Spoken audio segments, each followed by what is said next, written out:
na naman kapare si Chanelas mo? Ang dungis mo! Tama na! Ayos lang, di ba? Masaya naman tayo naglalaro sa kalye ng sipa, patintero, agawang base, habulan, jolen, trumpo, text, at marami pang iba. Some Filipino games just show how creative we are. All we need are players and nothing else. Ang saya balikan ng ating kabataan. Kain, Tulog. laro, laro, at laro. O ano? Game na? Pagkabilang kong 3, nakatago na kayo! Yan ang Pinoy kultura because our culture is cool. Time to celebrate kulturang Pinoy. Tradisyon, musika, sining, literatura at iba pa. Anything and everything fun and Filipino. Ito ang Pinoy kultura. Iba ang musikang Pilipino or more popularly known as OPM. May OPM na makabago. May OPM na makaluma. Sandal mo sana ang ulo mo sa ulo. May OPM na rock. May OPM na rap. What you know last night, yo, it was the best. May OPM na mabagal. Agad magaganda ang mga Pinay. May OPM na mabilis. May OPM na Tagalog. Ang himig natin. May OPM na English. Bahagi ng ating kultura, noon, ngayon at magpakailanman. Anumang OPM ang hanap mo, isa lang ang masasabi ko.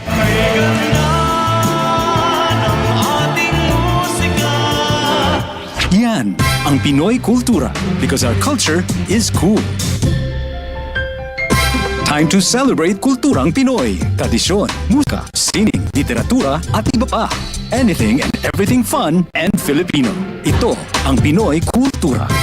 Kilala mo ba ang The Rockefellers? Ang pinakaunang Pinoy musical act to land a spot in the prestigious US music chart. The Rockefellers is composed of 4 brothers, Antonio, Junior, Eddie, and Albert, and their father, their pops, Moro Maligmat. Pasok sa number 16 ng Billboard Hot 100 ang kanilang kantang Killer Joe. That was in 1963. Halos 5 dekada pa ang lilipas for a solo Filipino act to surpass this feat. This is when Charis Pempenco's self-titled album debuted at number 8 on Billboard's Top 200 albums. Yan ang Pinoy kultura because our culture is cool. Time to celebrate kulturang Pinoy. Tradisyon, musika, sining, literatura at iba pa. Anything and everything fun and Filipino. Ito ang Pinoy kultura. Intangible heritage. Ano nga ba ito? UNESCO defines it as the totality of tradition-based creations of a cultural community, expressed by a group of individuals and recognized as reflecting its cultural and social identity. In the early 2000s, the organization honored the Darangan chant of the Maranao and the Hudhud chant of the Ifugao as Philippine masterpieces of oral and intangible heritage of humanity.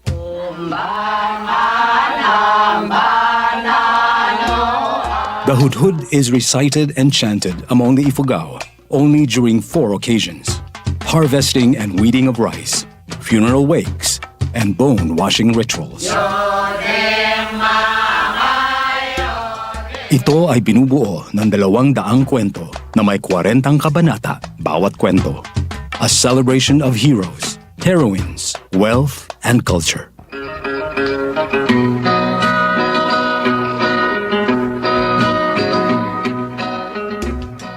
The Darangan is an epic chant associated with the Maranao. Buhay, kamatayan, panunuyo at pagmamahal ay ilan lamang sa mga kwentong napapaloob dito.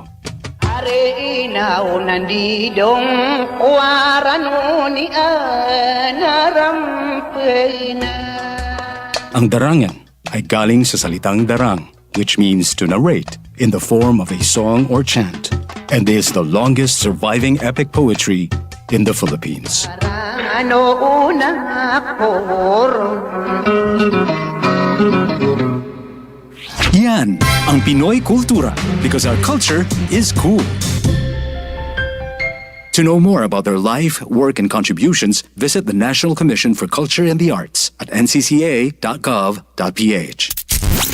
Serving the Republic of the Philippines for more than 75 years. Ito po ang Presidential Broadcast Service. Pakinggan, panoorin, agaran in real time, o balikan sa pag-scroll up and down. Mga balitang dapat malaman, impormasyong tunay at napakikinabangan. Saan ka man, sa buong kapuluan. Babangon sa bagong sigla. Kababayan. Kasama ang social media. Powered broadcaster ng bagong mamamayan. Tapat sa pag-uulat. Ito po ang Presidential Broadcast Service sa Metro Cebu. Radyo Pilipinas, 576 AM. Oras na sa may gala diri sa DYMR Radyo Pilipinas Cebu, alas 9:09 na sa kabuntagon. May buntag ka natong tanan and welcome sa itong tulumanon ang programang Government Online mga higala.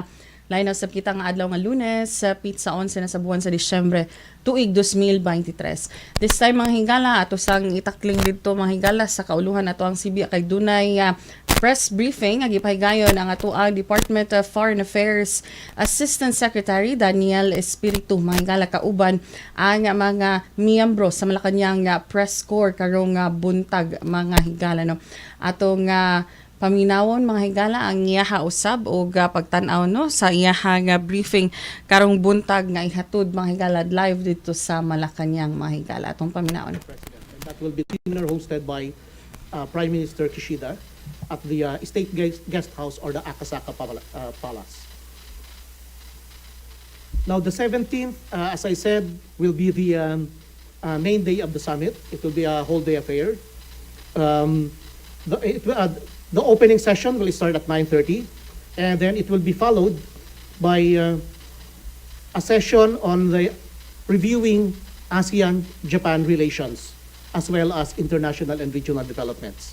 So here, not only will they review the cooperation activities of ASEAN through the years, but also they will discuss South China Sea, East China Sea, Myanmar, North Korea, and other international developments that have a bearing on ASEAN. Now, I will not give the details. Statements on this are still under negotiation, so let's just wait for the statements to finish. We cannot preempt, we cannot predict what the outcome will be at this point. Now, the next session will include a working lunch, during which they will be talking about people-to-people activities between ASEAN and Japan. They theme these heart-to-heart partners across generations. But basically, it's a student and youth exchange, art and cultural cooperation, and sports cooperation. Now, this is very important to us since the Philippines is one of the major beneficiaries of this youth and people-to-people exchange, and especially exchange of students. Yeah, you have the so-called Genesis program, the JICA program, and also the sports program. And in fact, the Philippines is one of the Philippine youth is one of the largest block of participants in this Genesis program. Now, in the afternoon, the last session would be on ASEAN-Japan economic partnership, and this is themed Partners for Co-creation of Economy and Society of the Future. Medyo similar dun sa forum the day before, no? But this time it's on the summit level. And what will they talk about? They'll be talking about trade and investment, supply chain, connectivity and infrastructure, climate change, and food and energy security. Now, the session will close at 2:10 p.m., but at night, at 6:10, the leaders will be attending a pre-gala commemorative lighting ceremony at Azabuday Hills. Now, right after this ceremony, they are going to depart for Okura Hotel, where the gala dinner will be held. The next day, there is another event that is not exactly ASEAN, but is quite participated in by most of the countries of ASEAN and other countries. It's the Asia Zero Emissions Community, a regional organization composed of ASEAN, Japan, and Australia.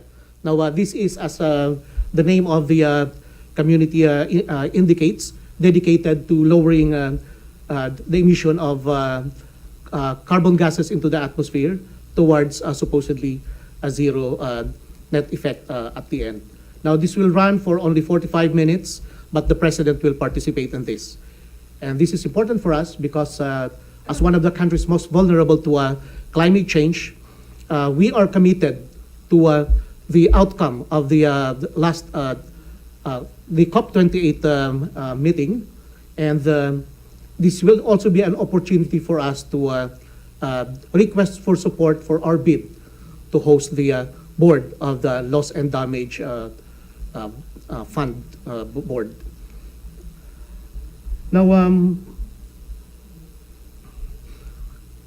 the next thing probably that we will have to take into consideration is the fact that there will also be business meetings, bilateral business meetings. This will be headed by the DTI. And one of these on the 18th is scheduled tentatively at 1:20 p.m. would be a roundtable meeting for a status report on the pledges and agreements signed during the February 2023 visit of the President, and also the signing of new business agreements. Now, this is important because I remember during our last briefing, one of the questions posed here was what happened to the pledges before, right? So this will be an opportunity for us to see what the progress are. And mind you, there are a lot here. I won't go into the details. Ang daming businesses involved, and they're on different levels of progress and development. Let's just wait for this meeting to finish for us to have something more definitive. And then there's also an indicatively scheduled kapihan with the media at 2:40 p.m. And then at 4 p.m., they are scheduling an event at the Imperial Palace. This is an audience with the Japanese Emperor and the Japanese Empress. Of course, the President will be there. And then after that, the President will be departing for the Philippines at 6:45 p.m. Now, I think I'll end my briefing here. We'll open ourselves to questions. Thank you. Okay. Thank you, Assistant Secretary Espiritu. Maurice Amali. Hi, good morning, Hi, Assistant good morning, Secretary. Maurice. Yeah. Sir, you mentioned a while ago that this is going to be a whole gamut of discussions in the sessions. You mentioned about political, defense, and strategic relations. How does the reciprocal access agreement factor into the sessions that will be attended by the President in this visit? Okay, Maurice, the RAA is more or less a bilateral issue, so it would definitely be a part of the ASEAN agenda. But it will probably definitely be part. It will definitely be part. Not be a part of the ASEAN agenda. Yeah. But it could be. Who knows? Will I there cannot be- confirm this, but it could be a matter of bilateral discussion between the Philippines and Japan. But how might the visit of the President Marcos impact our strategic and geopolitical challenges, especially with the very recent harassments that have happened over the weekend in the West Philippine Sea? Will there be any discussions on this matter? We will see. Yeah, probably in general, because definitely they will be talking about international developments and regional developments, and among them are developments in the South China Sea and the East China Sea. But it will be discussed within the ASEAN context. We don't have details on that yet. It will depend on the developments during the negotiation of the statements, outcome statements. And also, it will depend on the dynamics of the meeting. That one we cannot predict. But as for specific issues on the West Philippine Sea, I would like to point out that there will be a separate briefing this afternoon. So I guess on bilateral matters with Japan and on the West Philippine Sea, I guess it will be more appropriate Yes, to because I discuss at think that. it's a very perfect opportunity considering that there has just been a trilateral agreement that has been signed among the three nations, the Philippines, Japan, and the United States. And this visit is, I think, a perfect opportunity for this issue to be discussed, right? Yeah. Well, that's right in a sense, yes, because the good thing about it is that Japan has always been supportive of the Philippines in these issues. And even in its interventions in ASEAN meetings, it has always been strongly supportive of the Philippines on West Philippine issues and even the arbitral award. Thank you so Thank much, you. sir.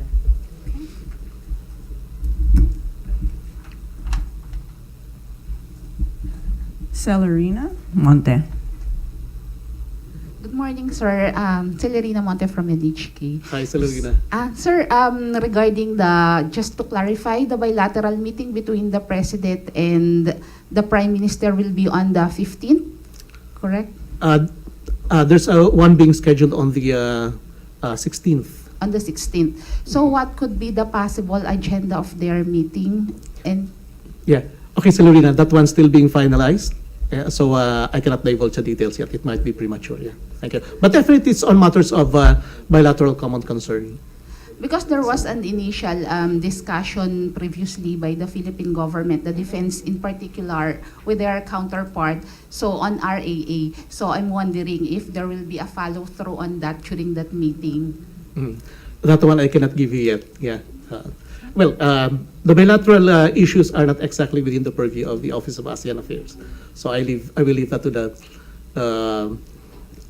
proper office in the DFA. Probably you can ask that this afternoon during the briefing. Sir, last, regarding the supposedly joint communique, so will the President be pushing for the, like what happened to the West Philippine Sea over the weekend? Like, would there be stronger statement regarding that? Okay, the joint statement is not being negotiated by the leaders. It's being negotiated by the by the ambassadors of ASEAN in Jakarta. Now, as to the content of that negotiation, we cannot divulge it yet. It's still ongoing. Yeah, thank you.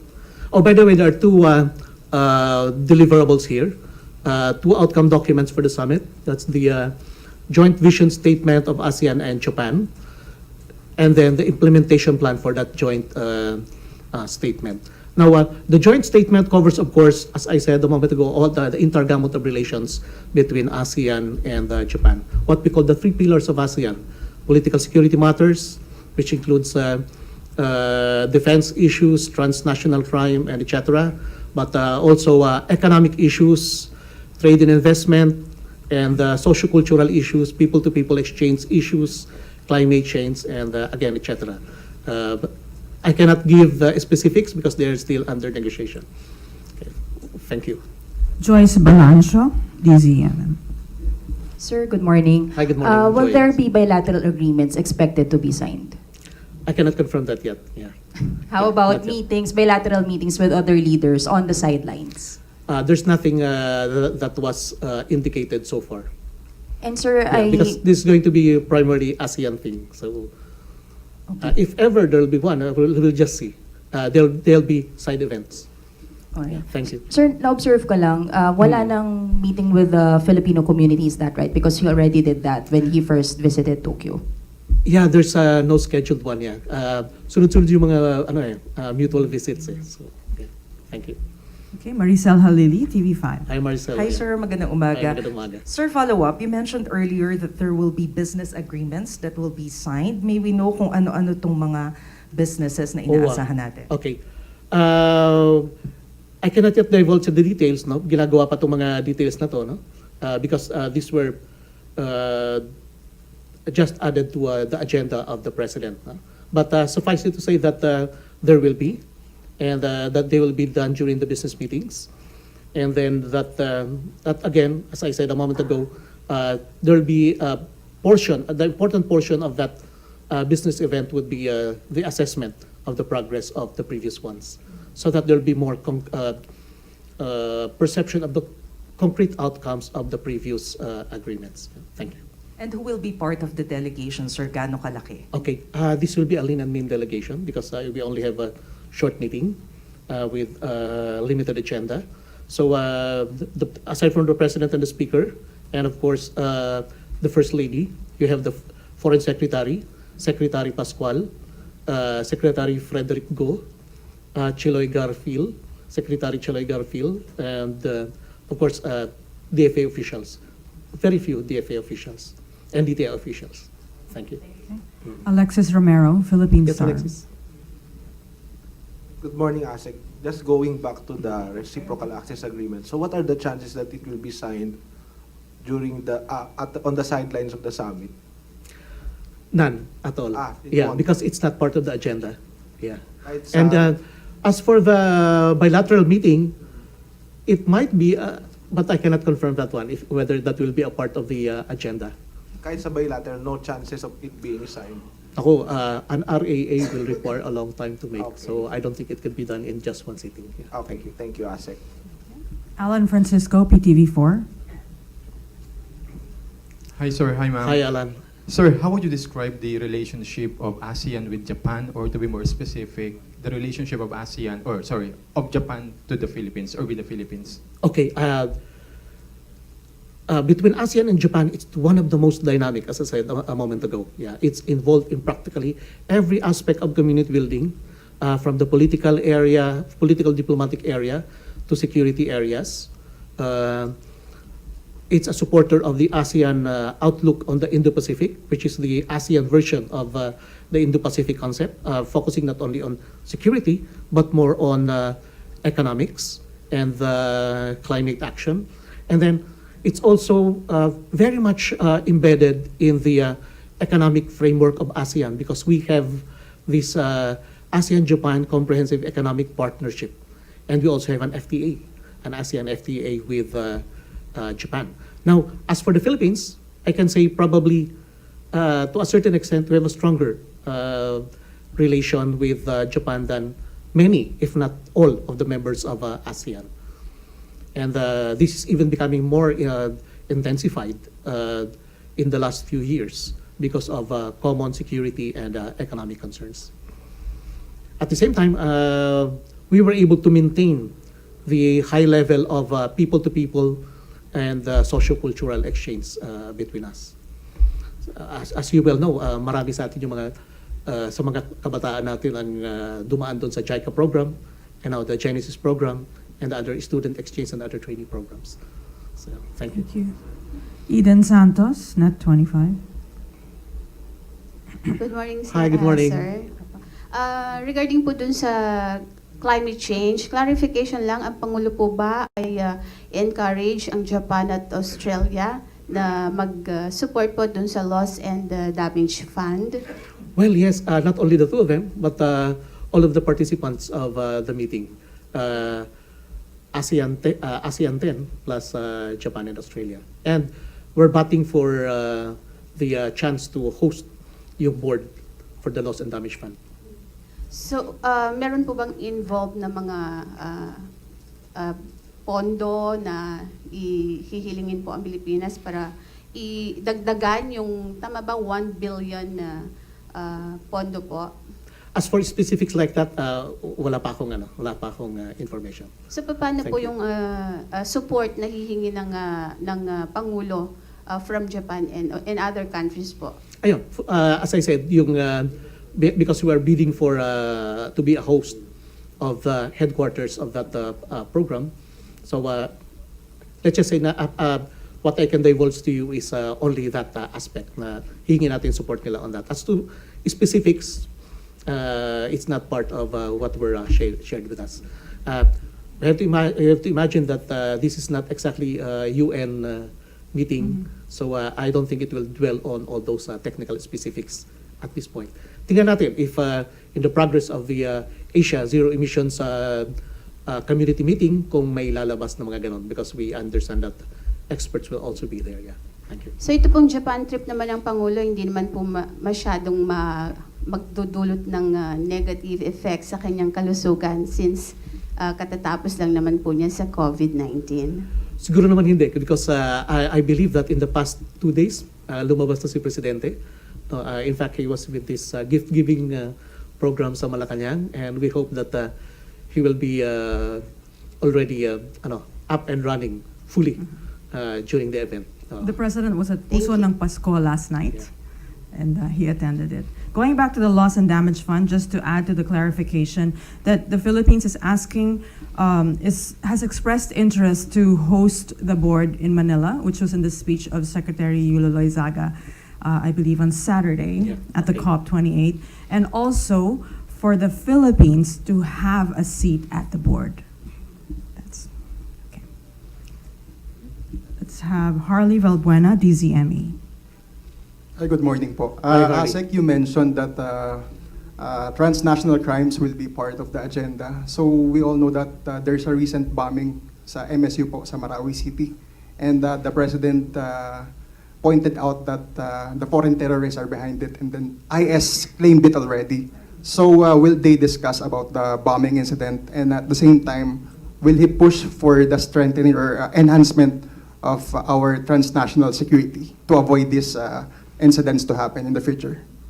Okay, transnational crime and counterterrorism have always been part of ASEAN agenda, not only with Japan, but with almost all of the major partners. So, nandiyan na yan. It's been a long-standing affair, since, especially since 9/11.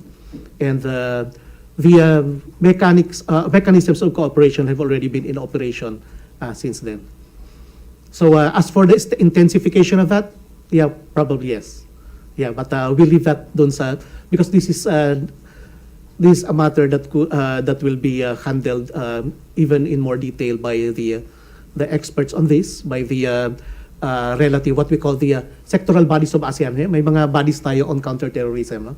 And then it will also definitely be in the joint vision statement. Yeah, thank you. Alexis Romero, Philippine Star. Hi, Alexis. Asek, regarding the business deals, do you have any figure how much yung worth, and kahit roughly how many business deals will be signed during the visit of the president? Yeah, unfortunately, I don't have the details. Yeah, thank you. Probably we can ask that sa DTI. But I think at this point, it's still a work in progress. So it's still very fluid. But do you have any idea at least what sectors? Well, kasama yung creative economy sector, because as I said a moment ago, there will be an event doon, which will even include parang a fashion show involving Philippine fashion designers using fabrics, a fusion of Filipino and Japanese fabrics. So creative economy. Yeah, creative economy, and probably more on IT and etc. Yeah, but as for the others, I don't have a detail. Yeah, the DTI would have more of that, I think. Thank you, Asek. Yeah, thank you. Okay. Okay. Alvin Baltasar. Mike, please, left. Asek, good morning po. Hi, good morning. Asek, nabanggit nyo kanina magpa-follow up si Pangulo doon sa mga business arrangements na ginawa niya last February, yung mga agreements. Kasama ba itong ipa-follow up, Asek, yung pagbabalik ng FX? Lalo na masindi yung ating pamahalaan na magkaroon ng modernization sa transport natin. I'm sorry, I did not see that detail doon sa sa briefing na ginawa sa amin. But it might be. I'm not sure. I cannot answer you on that one. Ilang business meetings po ba ang expected na dadalo ni Pangulo? Well, at least 2. But hindi pa firm up lahat, no? They're just on the table. No? I think this concludes our press briefing this morning. Thank you so much, Malacanang Press Corps, and thank you, Asek Espiritu. Yeah, thank you, Daphne, and thanks to all of you again. Yeah. Hope to see you there.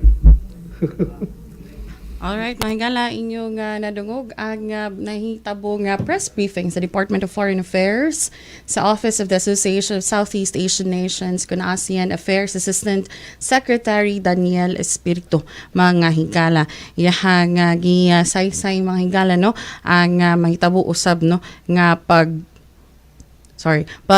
kuan mahigala, no, ang bisita ni atong i-load lang atong notes kaganiha sa maong press briefing, no. So ang maong press briefing ni DFA no kaning mag-review matud pa sa kining cooperation activities sa ASEAN through the years. Apan they will also discuss kaning South China Sea, East China Sea, Myanmar, North Korea ug ingon ang uban pang international developments that have bearing on ASEAN. Unya matud pa, there are 2 deliverables sa maong meeting. Diin matud pa magpagawas sila og duha ka documents sa maong summit, ang Joint Vision Statement of ASEAN and Japan, and ingon man ang implementation plan para sa maong statement, mga higala. Doon na po yung mga bilateral meetings nga gikatakda, mga higala.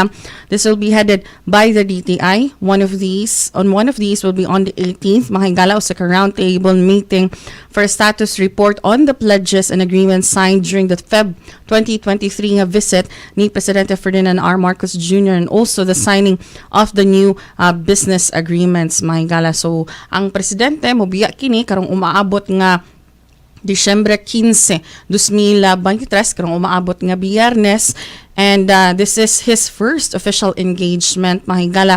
Maybe a bilateral meeting with Japanese Prime Minister Fumio Kishida, mga higala. So mo ni siya ang development sa nahitabong press briefing, mga higala, kauban ang Department of Foreign Affairs. Oras na to, alas 9:34 na sa kabuntagon. Palabang na to lagting Sir ang first o second set sa painumdum mo. Balik ang programang Government Online. For 53 years, the people suffer. Heartless communist terrorists who killed thousands and are killing thousands more. They destroyed families, our youth, and their dreams. There should be accountability for human rights abuses and IHL violations. Our people have had enough of this senseless violence. Thousands have already surrendered for genuine peace and development. Together, victory will be ours. Pakiramdam mo ba'y wala ka nang magagawa sa pabago-bagong klima? Sinasabi ko sa'yo, you have the power. Ang pagtitipid ng enerhiya mula sa mga simpleng hakbang ay makatutulong para sa ating kinabukasan. Ang pagtitipid ng enerhiya ay magre-resulta sa mas mababang bayarin. Ang iyong maliliit na gawi ay malaking tulong sa pangangalaga ng ating mundo at kapaligiran. Ang pagtulong sa pagsagip ng mundo ay makapagsasalba ng maraming tao. You have the power. Energy efficiency starts with you. Huy, nabiktima ka na ba ng fake news sa panahon ng digital media? Learn how to spot fake news. Check the source. Kung di legit, dapat magduda. Check the purpose. Informative or troll post at clickbait lang. Check the ownership. Mapagkakatiwalaan ba ang pinagkukuhanan nito? Check the time and date. Baka naman outdated na yung news na yan, ha? SPOT. Together, let's spot fake news. Tiyakin ang katotohanan, fake news ay labanan. A friendly message from PCO, DepEd, CHED, DSWD, DILG, PBS at Radyo Pilipinas. Walang outbreak ng walking pneumonia. Ito ang iginiit ni Health Secretary Teodoro Herbosa sa gitna ng dumaraming kaso sa ating bansa. Totoo po, not only in China but now other countries in Europe have reported increase in respiratory illness in children. Attributed po ito sa hindi bagong virus, previous microbes, Mycoplasma pneumonia, yung respiratory syncytial virus at saka yung influenza.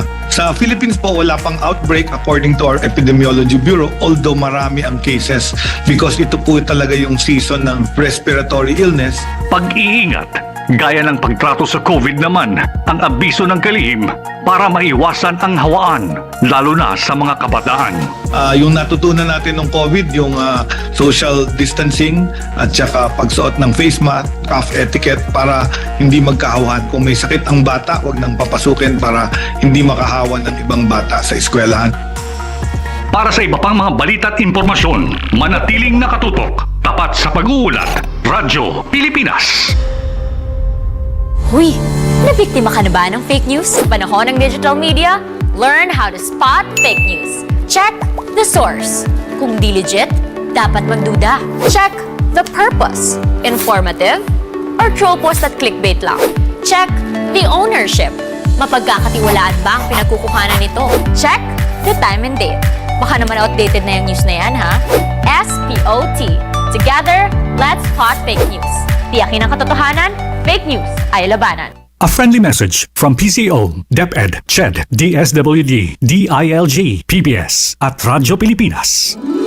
Ilang araw na lang, Pasko na! Ang bilis ng araw, hindi ba? Siguro ay nagsisimula na kayong mamili ng mga panregalo. Kaya narito ang ilang simple shopping tips para sa inyo. Iset ang budget para maiwasan ang overspending. Ilista ang mga re-regaluhan at mga planong bilhin para walang makalimutan. Mamili ng mas maaga para hindi makasabay sa dagsa ng iba pang holiday shoppers at hindi abutan ng mahabang pila sa mga cashier. Kung bibili online, siguraduhing legit ang seller at gawin ang lahat ng pag-i-inquire para hindi mabiktima ng scam. Kung online shopping platforms naman ang inyong option, ugaliing magbasa ng mga reviews para masigurong correct items ang dadating sa inyo. Piliin na ring bumili sa seller na may mataas na rating mula sa mga buyers. Maghanap ng items on sale, naka-buy one take one o naka-bundle para makatipid naman kahit paano. Maging wais na shopper. At tandaan, it's the thought that counts. Your presence is still the best present this holiday season. Isang mensahe mula sa Presidential Broadcast Service at Radyo Pilipinas. Naay mga pagtuon nga napakita nga mas daghan mga babae kung ikumpara sa mga lalaki nga dili mahatagan og atensyon sa natad sa siyensya ug matematika. Sa usa ka gatos nga mamahimong CEO o kinatas ang opisyal sa usa ka dakong kompanya, duha ngadto sa tulo ra kanila ang babae. Mauna ang diskriminasyon batok sa kababayen-an. Undangon ang diskriminasyon. Usa ka pahinumdom gikan sa DYMR Radyo Pilipinas. Buong bansa ang nangamba para sa ating mga kababayan sa Marawi dahil sa naganap na pambobomba doon. Apat ang kumpirmadong patay matapos ang pagsabog sa Dimaporo Gym ng Mindanao State University Marawi Campus bandang alas 7:30 nito umaga sa lungsod ng Marawi. Ipinarating naman ni Pangulong Ferdinand R. Marcos Jr. ang pagkondena sa kaganapang ito at nangakong pananagutin ang may kagagawa nito. Ayon kay Pangulong Ferdinand R. Marcos Jr., kalaban ng lipunan ang mga terorista na gumagawa ng karahasan laban sa mga inosente. Magkakaasaan niya ang mga biktima at ang mga naapektuhang komunidad sa pagsabog. Nahahabulin ng gobyerno ang mga nasa likod ng karahasang ito. Para sa iba pang mga balita at impormasyon, manatiling nakatutok, tapat sa pag-uulat, Radyo Pilipinas. Kini ang Government Online. Kauban si Carmel Matus. Radyo Pilipinas, Cebu. Balik din himay-gala sa tong pagpanag-uban sa programang Government Online. Oras na to, alas 9:41 na sa kabuntagon, mahigala, no? So, ang diretso kaganihan, no? O padungog kaninyo ang live nga briefing gikan dito sa Department of Foreign Affairs. Specifically, mahigala, ang naghatag og briefing taga DFA, but ang iyahaga venue is sa Malacanang, no, mga higala. So muna siya ang kuan mahigala, no, kining itinerary puhon sa kining atong presidente sa iyahang pagbisita unya sa nasod sa Japan by Friday siya mobiya mga higala matud pa gikan dinhi sa Manila, mga higala. So adto ta mga higala gikan usab sa update, no, sa maong buhatan ari usab ta sa buhatan ni Inday Sara Duterte, mga higala. Kay nagsuway patag contact sa taga Civil Service Commission Region 7 but wa pa may kuan mahigala wa patay tubag nga nadawat, mga higala. Anyway, arita sa kang VP Sara diin matud pa mga higala, no, ni adtong kuan mga higala, no, ang iyahang pipila sa mga lakaw this weekend, mga higala, no, lakip na ang iyahang pagbisita dito usab mga higala sa kining kuan mga higala, no, dito sa Metro Bacolod District Jail, mga higala. So mo ni ang isa sa mga lakaw ni VP Sara Duterte sa iyahang pagbisita, mga higala, sa maong kuan mga higala kining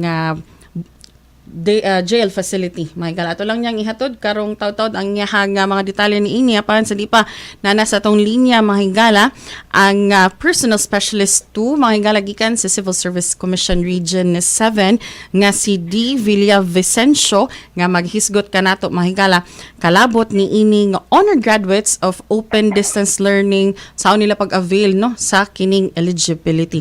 Mayong bundag Ma'am D. Good morning. Ma'am, may buntag po sa ato ang mga suking tigpaminaw. Tinuod na ma'am, no, honor graduate of universities and colleges offering degree programs via open and distance learning may now avail the grant for Presidential Decree 907. Yes, ma'am. Unsaon ni nila pag-avail, ma'am? Mo anha sila personal sa inyong buhatan, ma'am D? Okay. Ma'am, bago ang pag-avail, ma'am, first kanang i-discuss nato, ma'am, sa ba ang mga requirements Ahead, ma'am. Yes, ma'am. for them to apply for the grant. First is that the graduate, they should be a graduate from school year 2015 to 2016 upon the promulgation of the implementing rules of the Open Distance Learning Act. So this means katong mga ni-graduate sa open distance nga beyond 2016, dili na sila po pwede mo avail ani. Second, they should be graduate with Latin honors of either summa cum laude, magna cum laude, or cum laude in bachelor's degrees through open distance learning. So regardless of the years of completion. And ikatulo, it is necessary that the institution where they finish their open distance learning should be accredited by the Commission on Higher Education at least level 3 accreditation po, ma'am, para mo qualify sila for the grant. Yes, ma'am. Go ahead, ma'am. Yes. Kung mo-qualify sila aning tulo ka qualification, ma'am, pwede na po sila mo visit din sa Civil Service Commission Regional Office to apply for the grant. But ang basic requirements para makakuha sa og special eligibility kay of course ang atong application form, no, so ang gamiton natin application form diri is the CS form 101 or honor graduate form revised July 28, 2023. Ang pinaka basic na requirements is the ID picture with name tag.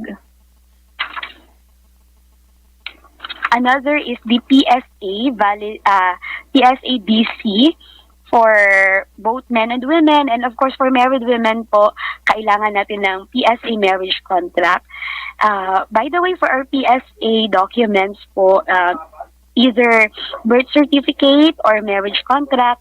If ever na ay mga details which is not legible, please support it with the local civil register issued birth certificate and marriage contract po. And of course, our valid ID with date of birth. Kinahanglan po nato ang declaration na as of the time of application, wala tay pending administrative case.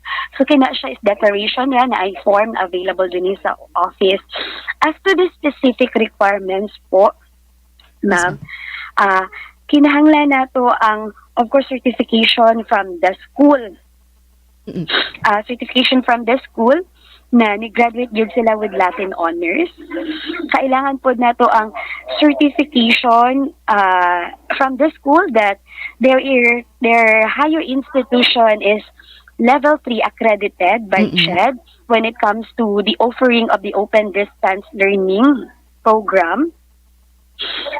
And ano po, ma'am, ang ilahang transcript of records, original and photocopy, should be presented at this office for the filing. Yes, ma'am. Ang pag-filing ani ma'am, personal gyud ang pag-anha sa inyong opisina, dili na moagi pa ba og appointment, ma'am, through online? For special eligibility po, ma'am, pwede ra gyud ta mo walk in. However, this is also what we would like to reiterate, no, if our transaction is request for certification or authentication of eligibility po for now, nag-implement na ta og kanang appointment system via e-serve, ma'am. Yes, ma'am. By the way, mo dahil ni siya, ganahan po ko na ako i-reiterate nga, this is not only for the application, for the grant of honor graduate eligibility para sa PD 907 na under sa ODL, but pati itong ato ang PD 907 na from conventional learning and any other po na special eligibility.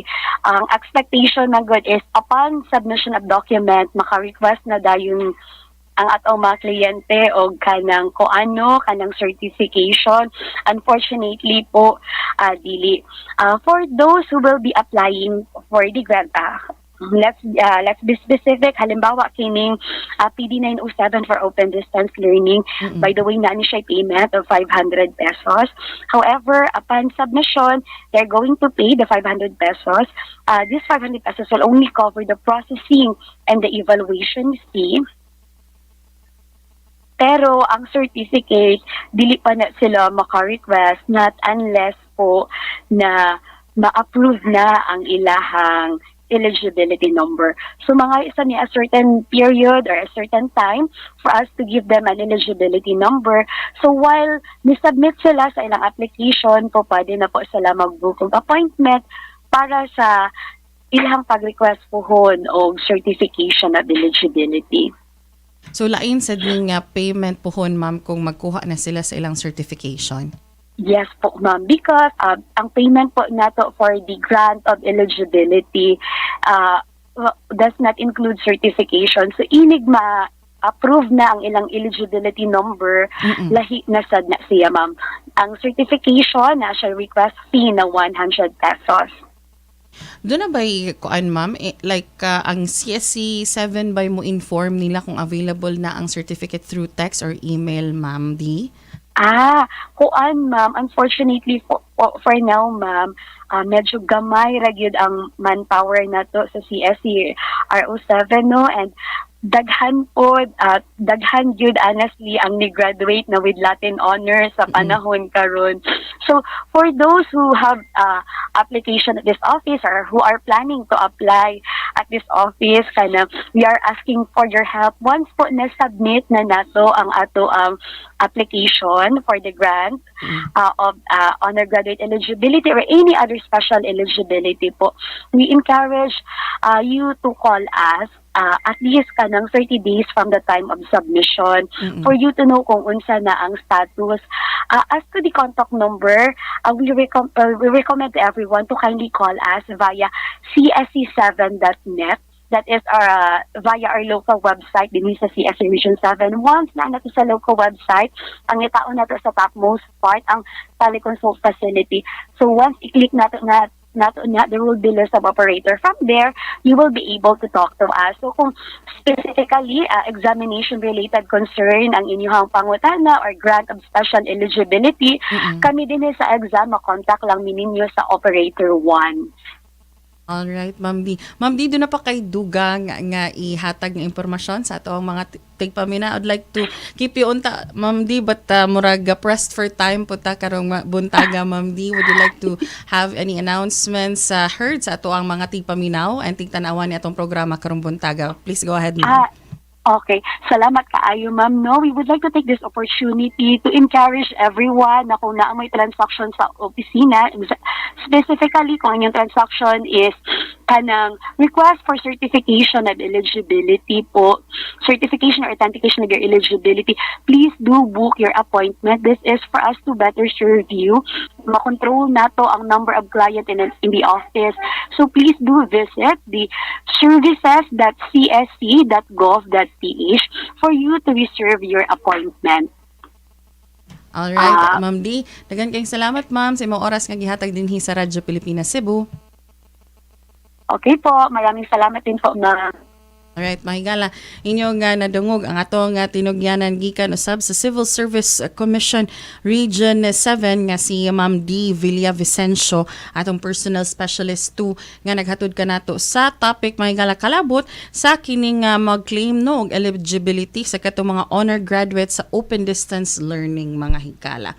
So inyuhang kuan mahigala mamahimong ma-review ang katong among gihisgutan karon taw-taw din human sa atong live mga higala. Manamilit lang ko daan kay do na patay last set sa atong pahinumdom but mosunod na karon 9:55 AM ang ato ang news update. Kilamang si Carmel Matus, mayong buntag.